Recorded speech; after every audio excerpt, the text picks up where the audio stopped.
Okay, today we are playing a game on Dorado. The average SR of this game was 2,365, and we will be playing Winston on attack and D.Va on defense. And our current team composition is Winston, D.Va, Junkrat, Tracer, Lucio, and Mercy.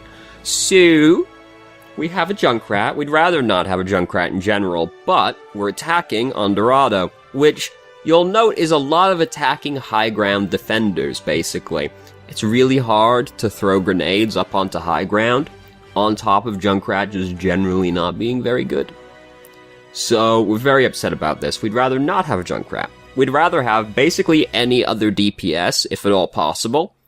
But, particularly good ones would be Pharah or Genji, because we have to fight a lot of high ground on Dorado, so usually having vertical mobility is pretty good when you have to contest people on the high ground.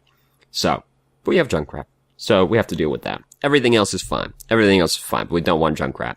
Now, in the accompanying email, it says, I have grown less and less fond of attacking on Dorado, the plethora of high ground options at the first pass, the many corners making leap boost angles difficult, and tightness of the first choke have made me increasingly wary of attacking on this map. How does one play dive on Dorado?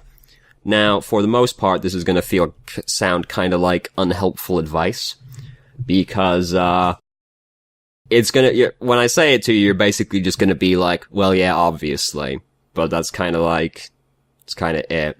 So, first off, for the first choke point on Dorado, which is the hardest part of the entire map, easily the first choke point. So, this is like specifically for dive comps, right? What people generally do is they just bat their head against the arch over and over again. You know, here's the arch. They just bat their head against the arch over and over and over again, hoping it's gonna work. That's not what you want to do if you're playing a dive comp, because the whole point of playing a dive comp is that you get on the enemy team very quickly and you kill them.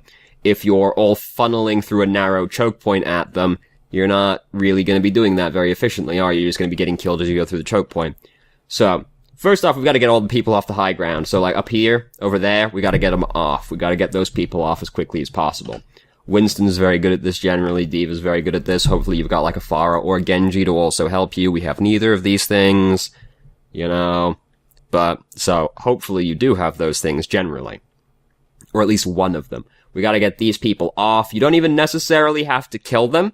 You just have to get them off the high ground. That's the important thing. Which is usually not too hard to at least get them off of it. Even like Orisa, not the worst, because you can like yank them off of the high ground as well. Just like you want to get them off the high ground. If you're playing a dive comp, do not go to the archway, because that's where sadness lies for a dive comp. You want to go up here on the ledge over here, and then you can attack from the staircase, which is generally going to be a better angle because most of the defenders are going to be in the archway, as is standard procedure.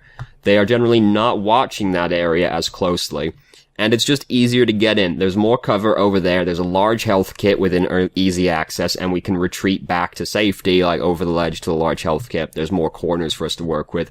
Over here, we've just got to like bash our way through. It's even a slight high ground advantage at the top of the staircase. Or you want to come over here, and then you can go through like the narrow ledge, like right around there, and just like jump past the choke point. You want to circumnavigate the choke point is the important thing here. And depending on who you're playing in the dive comp as well, you might want to go and use the ledge that's like way back there, that gets you like near the checkpoint's end. And then you can get like on their backline. Nobody's ever watching over there. And you can get like on their backline and just try and like bully them around before they even know what the fuck. So the most important thing is don't go through the choke point. People in Overwatch in general, players very much fixate on being on the objective. They're like, well, the payload's over here, so we gotta stand with the payload. Here's the thing. If you kill all 6 of the defenders, you get to push the payload through. It doesn't matter anymore. So, rather than going through with the payload over in the hard to get through choke point, if you're playing a dive comp, you don't want to do that. Go up there. Try and go down that way. Try and go that way. Try and go that way. Circumnavigate the choke point. That's the whole point of the dive comp. You get around the choke point other ways or as quickly as possible, and you just start bullying people. So that's the important thing for the first choke point on Dorado, which is easily the hardest part on the map. I find people don't usually have much trouble getting past the rest of the map. It's always the first choke point that they struggle with. The third checkpoint rather, you can kinda stall out on. but I find that's more because of the 2 CP effect, where the spawn is actually quite close to the checkpoint, that people more usually have trouble there. It's usually the first choke point that's actually the problem. So yeah, in general, if you're playing a dive comp, try to avoid the main choke point and try and go around it, or just get through it as quickly as possible. And also, the unfortunate thing with a dive comp is you are somewhat dependent on your team actually, like, going in with you. The important thing is that you all have to actually go together, which is gonna depend very heavily on your team that you get in your particular game. But, you know, if you are good at communicating, that's generally gonna help you in a dive comp, because you wanna, like, go, alright, we're gonna go in right now. We're gonna go this way. We're gonna focus down X because they're the most important person, or they're out of position, whatever, you know. Communication is generally helpful. Where you just like, and in the middle of a brawl, if you're calling out a person to focus, generally people are just gonna go with it because they don't really have time to argue. That's my experience anyway. So, and like, if you're having trouble getting to go a different way, what I find the problem people usually fall into in most competitive games is they start trying to tell their team what to do. They're like, alright, let's go up this way instead. The thing is, if you try and tell people what they're gonna do, they're just, no, I don't want to do that. Fuck you. I'm gonna do the other thing because I'm a rebel. So usually the better option is to phrase it like a question. Instead, like, hey, we're really, like, struggling to get through this choke point. Can we maybe try going a different way around instead? If you phrase it like a question, people don't feel like they're being ordered around, and people are generally more receptive to what you're saying, even though you're ultimately saying the same thing. So, you know, there's that as well. But yeah, so that's the important thing with this choke point. Don't go through the choke point. And that's dive comps in general. But it really is pretty dependent on your team. I feel like that's also, because people have been saying this season that this season feels really random on whether or not you're actually going to win. And I feel like a large part of that is because, like, both sides of the team are dive comps, basically. And that's really hit or miss on whether or not your team actually knows how to play a dive comp, knows how to play those heroes, and how good they are at actually, like, playing with their team. So, before this season, whenever anybody said, hey, let's do a dive comp, I would go, oh god, no. Because nobody actually knows how to execute a dive comp correctly. So I feel like that also contributes to why people feel like this season is really random as to whether or not you're actually going to win anything. So, anyway, that was very long, rambling preamble right there, so let's start the actual game. So we're attacking Dorado right now. So, we've been told they have a Junkrat, and we see a Zenyatta. We're gonna jump up here. Even though it looks like we're putting our shield down right here, we're actually about to get fucked, because, it's actually down there. So, we're gonna get fucked. The reason we die there is because our shield is on the low ground, but it didn't look like we actually put it there. It looked like we put it at the staircase going into the archway. And that's the whole reason we die. Because we were retreating backwards, but the bubble wasn't there to cover our retreat, so we just got killed by the McCree with the Discord orb on us. Feels bad, man. Get fucked sometimes is what happens. So here's Winston. We do want to kill Winston, but we're not very good at killing Winston because we're Winston. Winston's very bad at killing other tanks. But he left. We found the microwave set up over here. We've scraped it off the wall as Winston is meant to do, so good job us. Now, we don't want to, we were like looking around for the Winston, we don't want to deal with that. So we're going up onto McCree right now. We bump him off onto the low ground, so unfortunately we don't get to kill him because his team is down there. However, we have taken him off of the high ground, which is honestly the important part, that he's off the high ground, so that's all good. We're a little wounded, we're gonna come get the large health kit over here. We have just lost both of our supports we see in the kill feed. So, this fight's not gonna work out. Really, we've got like two options here. We can hang out here and wait for our team to actually regroup out there. Reaper just died as well. So, we can wait like around here because the enemy team might not know we're actually here. Only McCree really seemed to notice us at all because we jumped right onto his face. So we can hang out back here and wait for our team to recollect out here and then start trying to like tase their backline, flanker-esque style. We also do have a D.Va, so like they've still got a tank over there with them as well. Yeah, because or we just try and get out and go back over to our team while we wait for them to regroup. We're opting to take the latter option, which is fine, you know. Generally the best advice you can give usually is just leave and then come and just like regroup with your team. So, we do see, however, actually I lied to you, because I thought Tracer changed to Reaper. It's actually D.Va who's changed to Reaper. So, we now only have one tank, so that sucks. Also, Reaper's not a very good pick against their team because there's a lot of high ground that you have to get up onto, and that's kind of hard for Reaper because you need to be pretty sneaky to actually get there, and most people lack the subtleties to do that. Pharah or Genji would be better. Or D.Va. Just, still being on D.Va would be really good, actually. But no, he's playing Reaper now. So, going back to what we were saying earlier about our teams being really inconsistent. So, our team's very upset with Junkrat also. Understandably so. I was upset with Junkrat, but I'm not about to start e-bullying him about it. Unless he wants to start shit, in which case I will gladly start shit back. This is why I don't talk to anybody. I will do nothing but argue with them all game long.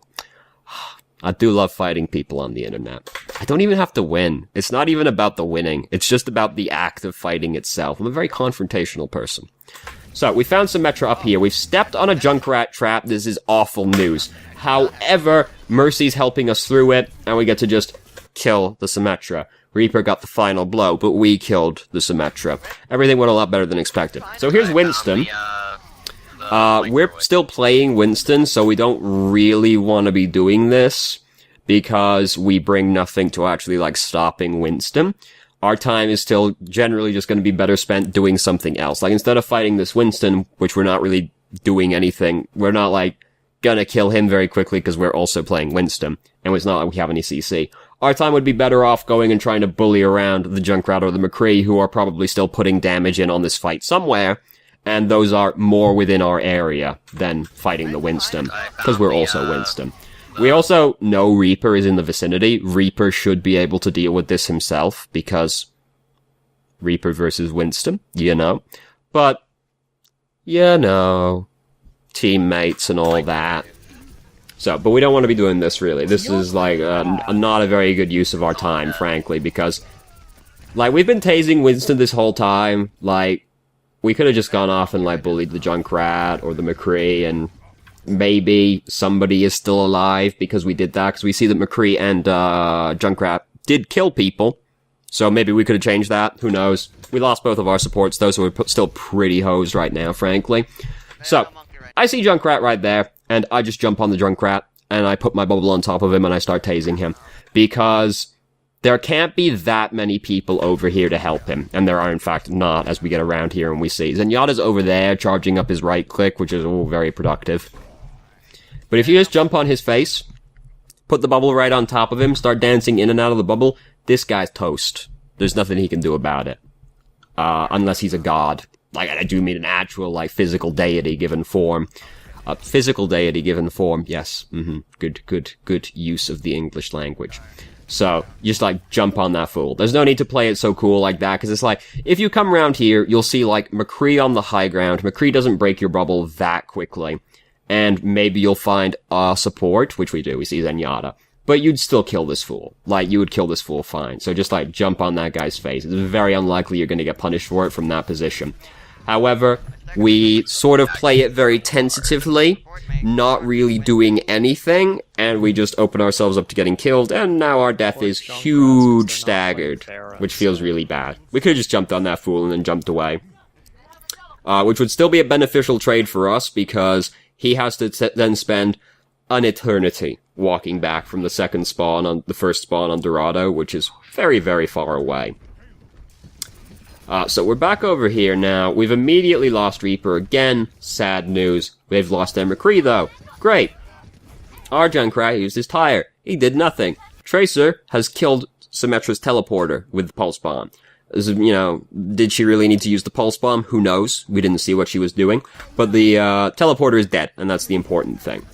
So we were gonna tase these people. It was gonna be a good time and all, but now the Transcendence is happening, and we're very upset. Did we really need to use our Primal Rage right there? Wow. Yeah, alright, yeah. I thought we were a little healthier than that. No, fair enough. Okay, so we're now bullying around the Symmetra. We have, however, lost both of our supports again. So, this is going to make it very awkward for us to actually win this push. However, they have lost 3 people. So maybe it works out. Here comes Reaper. Here comes Winston. Reaper is over here. Now he's doing this. We definitely, we don't want to take part in this. This is so outside of our area, it's not even funny. Just go over through the archway and start looking for other people to kill. Because Primal Rage, Winston, you're gonna do nothing. You're gonna do nothing to help kill that guy quickly. You might as well have gone and helped Tracer kill, McCree. That's a better use of your time than fighting a tank. So, Tracer's died over there to, Zenyatta. However, she killed Anna.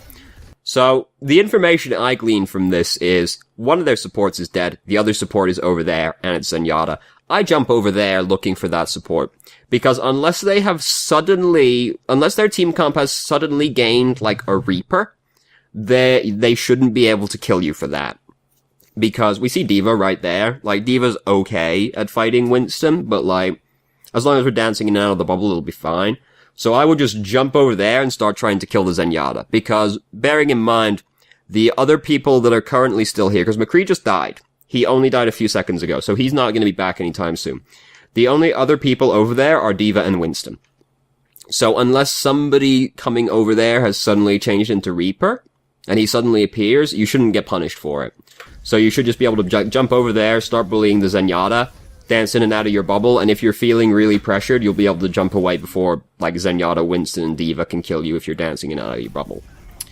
So, it's important to keep in mind who is dead, and roughly how long ago they died, because then you can figure out if you can jump in directly into them. Because usually I advise not directly jumping into the enemy team, because unless you know exactly what's gonna happen, like, unless you've got some kind of coordination going on, or you know there's nothing over there that can punish you for it, you generally are just gonna die jumping into the enemy team.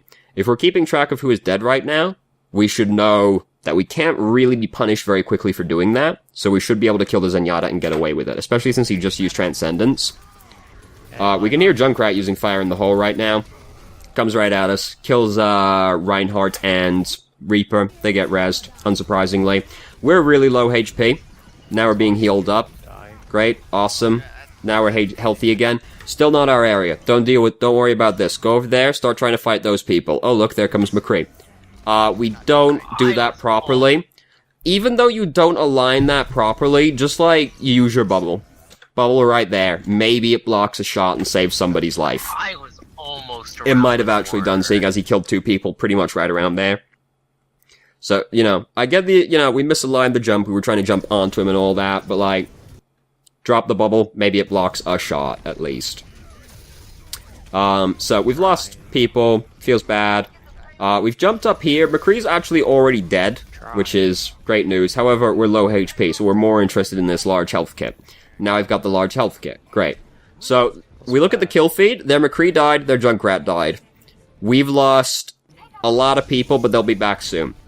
This doesn't look like it accomplishes very much. I actually think this is this play is bigger than it looks, because we actually move it out of the archway. We move it up to the stalls. So, we're like fucked. Like, yeah, we're fucked. We all know we're fucked. We know that this payload's gonna go no further than this. But, we moved it out of the archway into the square itself. So, I've seen plenty of games where it's decided at the choke point. One team just can't get it through the choke point. We got it through the choke point. So, even though it doesn't look like we actually accomplished that much, I actually think we accomplished quite a lot by just moving it that extra couple of meters, because it is now through the choke point.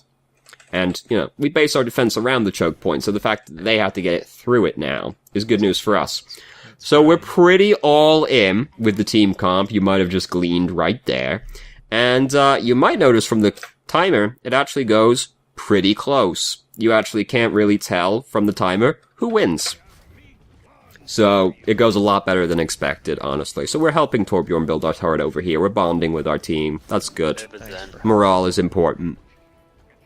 So we only have one healer. Because somebody on our team was like, because we have a Symmetricum, we only have one healer. Which is, questionable. If they pick Pharah, we're gonna be pretty upset. The thing is, yeah, Symmetra's in the support category, but she's not a support, she's a defense hero, actually. We don't think of Symmetra as being a support, we think of her as being a DPS.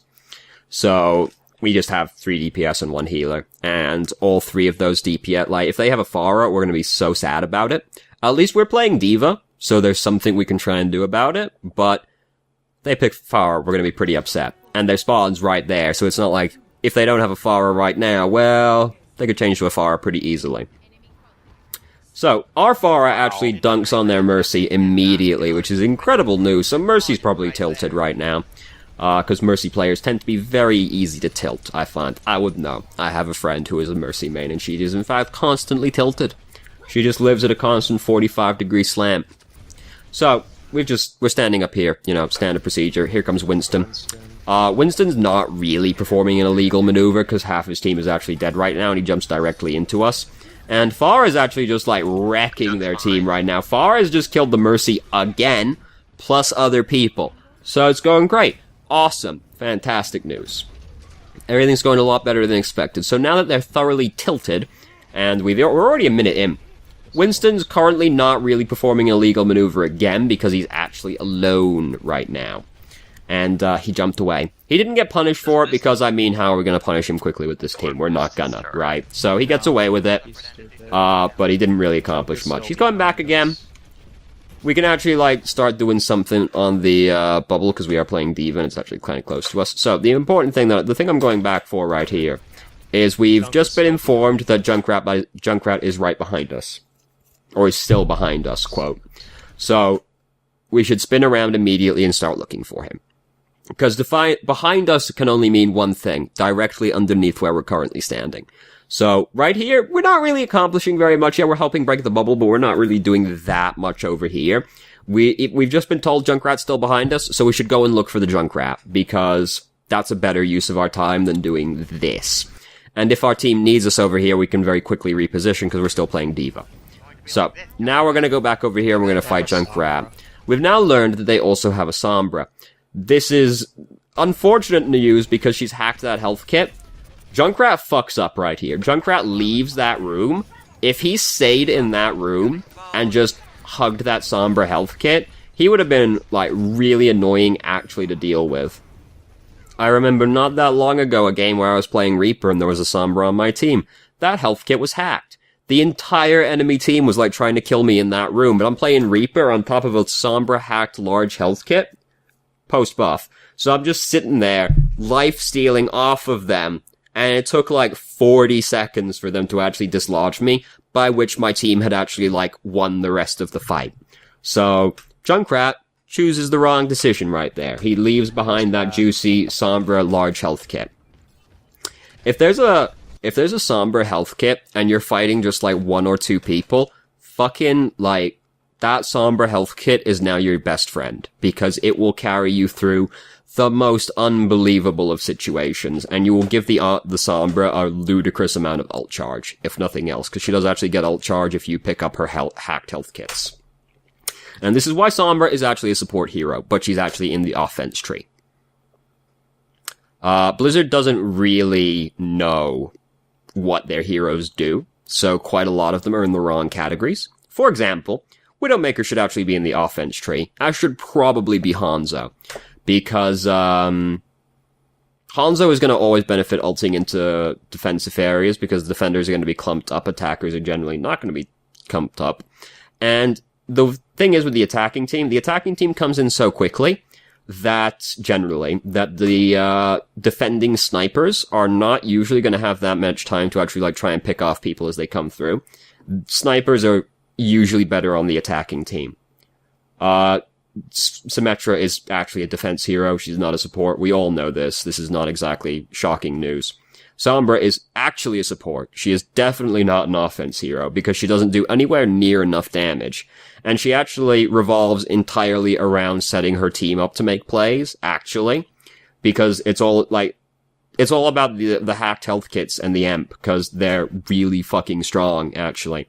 Some maps, getting control of the health kits with Sombra wins you the map. For example, that right there that we're looking at right now, that's actually really fucking strong. Like, imagine we're the attacking team, and we're trying to, like, attack from the staircase directly above us right now, and we've got this Sombra hacked health kit right here to help us. that makes it so much easier. And then Sombra's like hacking the health kits behind them and everything. It's actually really strong. And then Sombra just goes in them, empts the entire team, and then you bowl over them because there's nothing they can do to stop you. So Sombra's actually a support. Because think about it, right? The theory behind supports is, oh, they don't need to just heal you. They can revolve around making the rest of your team stronger. Symmetra doesn't really do that. Symmetra is actually a very selfish hero. Really? Like, yeah, the teleporter. That's kind of it. Sombra is like all about like hacking the enemy team so they can't do anything and your team can do something. Because Sombra herself is not really going to do very much. She's very weak in terms of damage. But she sets her team up really well, and controlling the health kits is actually better healing than, like, a Zenyatta in most cases, honestly. So that was a very long, rambling tangent about why Sombra is actually a really good support hero. So, you know. Let's start the game again. So, Junkrat fucked up. We're currently looking for Sombra. It's gonna be pretty hard for us to kill the Sombra because she is in this room with the health kit. She has infinite health, you can't kill her. We are currently being informed she has infinite health and we can't kill her. Reinhardt's gonna come over here and help us resolve the situation though, so it's all dealt with now, don't have to worry about it. So we lost Farah while that was happening over there. That did occupy quite a lot of our time, but the enemy team hasn't really been doing anything, so it doesn't really matter. We're over here now. We just jumped down here, started fighting people. Mercy, not really standing where she should have been standing and kind of just got like she got fucked up. Now we're gonna run Winston down. Great, they're all dead. Awesome. It's almost like they couldn't really do anything about it to stop us because they're playing not great hero comp. Not a great combination of heroes. Not a great team comp, that's the word we're looking for. Yeah, English language. So we have self-destruct, which, as we know, is not a very good ultimate, but, you know, we have it. So, that's cool. It's there. If we need another mech, we have it. If they suddenly decide that they have, like, a Genji or something, and they come in with scary ultimates, we've got that. It's actually, like, self-destruct is surprisingly good against Zenyatta, because if you think about how the enemy team acts around Transcendence, the enemy team, the Zenyatta is going to start using Transcendence, and the enemy team is going to group up with him, and they're usually going to start trying to go forward with it. Well, if they advance forward into your self-destruct, well, 300 HP per second doesn't stop you from dying to 1,000 damage. So, self-destruct is actually surprisingly good against Zenyatta, just because of how people act around Transcendence. We found Junkrat, we killed Junkrat. We warned Reinhardt the trap was there, and he just immediately walked on it, so that's very funny. So this is going pretty well. Enemy team probably pretty tilted by now. They have a Sombra, and this is gold SR average, so they're probably pretty tilted overall right now. Great news. Zenyatta's by himself. We called out he was by himself, and we're like, let's get him. We came over here and we got him. Great, textbook, awesome. We're bullying the McCree. We should go bully the Mercy, actually, because Mercy is generally more important and it's hard to kill the person that she's healing. So we should switch over to the Mercy rather than trying to shoot the, McCree. Sombra died right there, feels good. Mercy's coming in. She's gonna res just the Sombra. She didn't actually get the McCree. So, great, awesome, just rezzed, Sombra. However, Sombra had her Imp, so this is actually more inconvenient than it might immediately seem. And now it's actually going downhill quite quickly. We did get a little overzealous and come out into the street to actually start fighting them. But Mercy actually solo, like, I wonder if it was intentional to solo res the Sombra because she had her Imp. We'll never know, but yeah, that would have actually been pretty smart play from the Mercy if that was the intended part, but we don't know if she just, like, missed the other people, right? So, we got killed. We're gonna get back over here in time to contest it. Mercy rezzed some people. McCree is doing that over there. We don't want him to do that. Just slipped it past us as we're floating towards him. Couldn't float towards him sooner because our shift was still on cooldown from getting back. Feels bad, man. You know, we almost had him. We almost had him. It was a lot closer than it had any right to be, really. And that's what I'm saying, that it was a surprisingly big move to actually move it those extra few meters, because if you think about it, we would have lost this game, like, minutes earlier, actually, if we didn't do that. So, it's the little things. You'd be surprised how much difference a meter can make in payload sometimes. So, this is probably pretty deserving to be play of the game, actually. Damn. They made it pretty easy for her by grouping up like that, but that was actually pretty good. That was actually decent. We'll give her that one. Good job, us, getting the, kill streak medal. Not medal. Trophy. No. Card. There we go. That's the word. Winston got jump pack kills. That's very rare. That's very rare, because there's actually jump pack kills, and there's crush kills, which is him landing on you. Jump pack, yeah, so, yeah. Winston's got 2 very rarely seen cards. That's only like the 3rd time I've ever seen jump pack kills. Crush kills are slightly more common, but still not very common. So, the biggest thing that stands out in this game is that we are playing Winston. We spend a lot of time just like tasing the Winston, which we don't really want to do.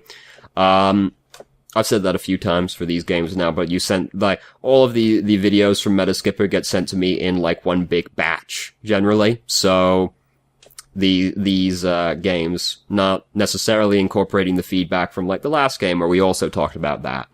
So, yeah, we don't want to spend our time tasing other tanks, because we're really bad at fighting tanks.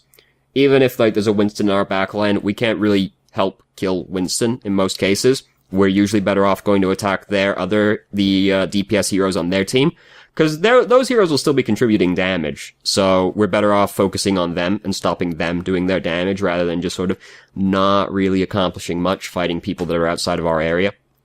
That's kinda it.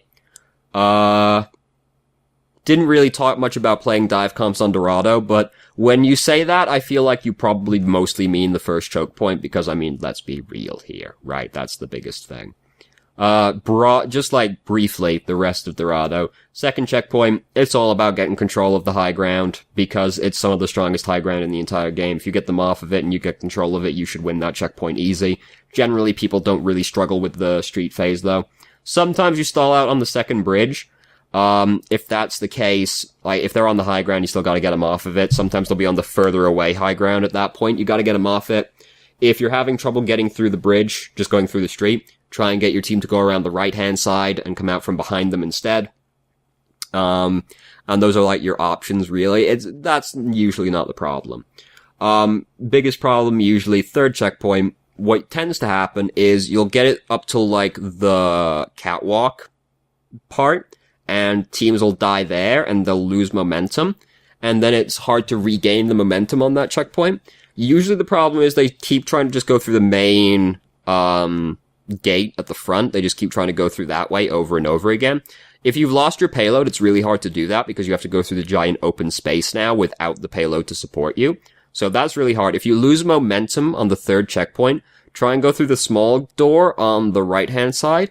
Then you can go up onto the high ground, try and get them off of that, because they're going to be up there, and we still want to get control of that. It's easier to attack them from that area. You can go up and down as well, and, like, split their focus if you're coordinated enough. But, like, just try not to go through, like, the main hangar area, because if you've lost momentum, it's really hard to regain it going through that area, because you'll just get chewed going through the, big open space. Go through the right-hand side instead. Biggest thing with that checkpoint in my experience, though, is just that the 2CP effect starts kicking in, where they just reinforce quickly enough with stalling heroes that it's hard to actually, like, get the last few meters. But that's, broadly speaking, like, the best thing to do with Dorado. And, like, the general dive comp stuff is still relevant, where, like, we want, like, a lot of vertical mobility for Dorado, because that's very important with all the high ground defense. Coordination, you know, your teammates have to kind of be with you, which is very hit or miss. If you're good at communication, which, I mean, you generally are, that you want to call out, like, who you want to focus down and all that kind of thing. Yeah, we've talked about this already now, a couple of times, in fact, so you probably get the basic idea. So, yeah. Thank you very much for watching if you did. If you have any questions, feel free to ask. More than happy to answer. If I didn't answer your question from the email, please let me know and I'll expand further upon it, or try to at least. And, hope you found the video helpful.